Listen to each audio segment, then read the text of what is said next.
Bom dia, valente da fé. Salmo 119, 103 diz assim: Como são doces para o meu paladar as tuas palavras, mais do que o mel para minha boca. Vivemos tempos em que a sã doutrina é colocada de lado e a palavra tem sido adaptada para agradar ao público. O povo não procura ler a palavra de Deus, estudar e refletir sobre o que se ouve, aceitando sem apurar os ensinamentos recebidos. A essência da palavra deve ser a salvação do homem, o resgate e regeneração, a mudança de uma vida dominada pelo pecado e o caminho para uma vida eterna ao lado do Senhor. Mas o que temos visto é um evangelho voltado para satisfazer o desejo do homem, sem se sentir bem consigo mesmo, tendo uma vida vazia de Deus e cheios de si. Para que isso não aconteça, é preciso vigilância total, que só é proporcionada pela palavra de Deus. Conta a história que uma exposição mundial aconteceu em outubro de 1893 em Chicago, nos Estados Unidos. Os teatros da cidade fecharam porque os proprietários imaginaram que todos iriam à exposição. Mais de 700 mil pessoas foram, mas Dwight Moody queria encher um salão na outra extremidade da cidade com o ensino bíblico. Seu amigo Torrey não acreditava que ele conseguiria isso no mesmo dia, mas pela graça de Deus, ele conseguiu. Torrey afirmou que as multidões compareceram porque Moody conhecia o livro mais desejável que este mundo anseia conhecer, a Bíblia. Ele desejava que outros amassem a Bíblia como Moody amava, que a lessem com dedicação e zelo. Deus trouxe as pessoas de volta a si mesmo naquele encontro e continua a falar hoje por meio do seu Espírito. Só Deus pode preencher o vazio no interior do ser humano. É bem possível que hoje você tenha chegado ao seu limite. Existe um anseio profundo na sua alma que nada, absolutamente nada neste mundo é capaz de satisfazer. Quero te encorajar a entregar sua vida aos cuidados daquele que te conhece e te ama como ninguém, Jesus Cristo. Ele te faz um convite: vinde a mim todos que estáis cansados e oprimidos, no limite, desesperado, e eu vos aliviarei. Em Jesus você encontrará o bálsamo para suas feridas, o remédio para as suas dores e a cura para o anseio da sua alma, porque Ele te ama muito. Segundo Samuel 22:31 diz assim: Este é o Deus cujo caminho é perfeito, a palavra do Senhor é comprovadamente genuína. Ele é escudo para todos os que nele se refugiam. Será que podemos nos identificar com o amor do salmista por Deus e suas escrituras? Como são doces para o meu paladar as suas palavras, mais que o mel para minha boca. Para o salmista, as mensagens de Deus sobre sua graça e verdade foram como a luz para o seu caminho, uma lâmpada para os seus pés. Você vê isso no verso 105 do Salmo 119.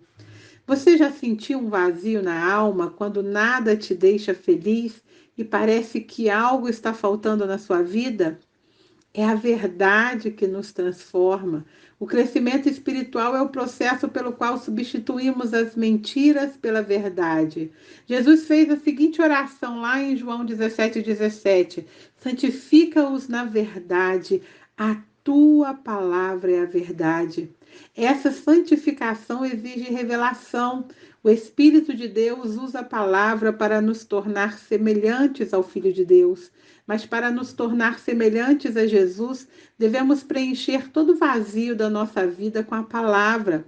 A palavra de Deus é diferente de qualquer outra. A Bíblia diz que ela é viva. O próprio Jesus disse em João 6,63, a parte final do versículo: As palavras que eu disse são espírito e vida. Então, a primeira coisa que você precisa compreender é que a Bíblia é a palavra de Deus, inspirada por Ele e que continua viva, eficaz e se renova a cada dia. Muitas vezes não nos atentamos que a palavra de Deus precisa entrar no nosso interior e fazer parte das nossas vidas, pois sem ela corremos sérios riscos de cometer desvios na fé cristã. A palavra de Deus consegue nos transformar, inspirar, encorajar, apontar o caminho e impactar a sociedade que vivemos. A palavra de Deus gera vida, produz a fé, promove mudanças, afugenta o diabo, realiza milagres, cura feridas, edifica o caráter, transforma as circunstâncias e nos garante um futuro, entre outras coisas. Não podemos viver sem a palavra de Deus. Ela é o alimento espiritual do qual você deve se alimentar para cumprir o seu propósito. A Bíblia é chamada de mel, pão, alimento sólido e leite. Essa refeição completa é o cardápio do Espírito Santo para o fortalecimento e crescimento espiritual, para o nosso crescimento espiritual. 1 Pedro 2,2 diz assim: ele nos aconselha, como crianças recém-nascidas, desejem de coração o leite espiritual puro, para que por meio dele cresçam para a salvação. A palavra de Deus é a verdade e somente essa verdade é capaz de transformar sua vida por completo. Moody disse o seguinte: a Bíblia não nos foi concedida para aumentar nosso conhecimento, mas para mudar a nossa vida. Então, se você deseja ser transformado pela palavra de Deus, você vai precisar tomar as seguintes atitudes nesse dia. Aceite a autoridade da palavra de Deus, assimile todos os seus ensinamentos e coloque em práticas os princípios nela contidos. Na medida em que nos aprofundamos nas Escrituras, Deus aumentará a nossa fé e nos guiará, brilhando sua luz ao longo dos caminhos que percorremos. E aí, você lê a Bíblia regularmente? Como você tem conseguido evitar perder essa prática na correria do dia a dia? Sabemos que às vezes é tanta coisa, mas precisamos colocar em prática todos os dias essa leitura que vai nos trazer o crescimento necessário para suportar todas as circunstâncias que possam vir em nosso caminho. Pense nisso, medite nisso e que o Senhor te ilumine na leitura diária da palavra de Deus. Tenha um dia de bênção, de alegria e de vitórias. Eu te abençoo em nome de Jesus.